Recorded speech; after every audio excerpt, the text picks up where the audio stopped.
Hello বন্ধুরা, আজ দেখো আমি চলে এসেছি আমার হেয়ারগুলো কাটিং করাতে। তোমাদের মধ্যে অনেকেই আমার হেয়ার কাট দেখতে চেয়েছিলে, তো আজ আমি তোমাদের দেখাবো যে আমি আমার এত বড় চুলগুলো কি কাট দিচ্ছি।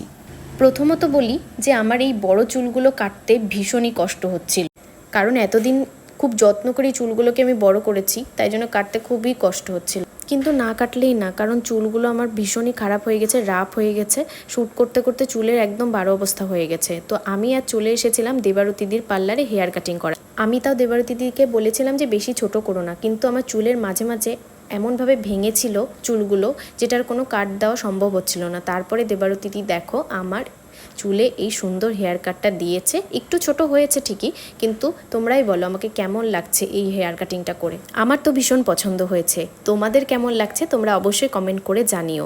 চলো, এতদিন তো আমাকে বড় চুলে দেখলেই, এখন একটু ছোট চুলেই দেখো।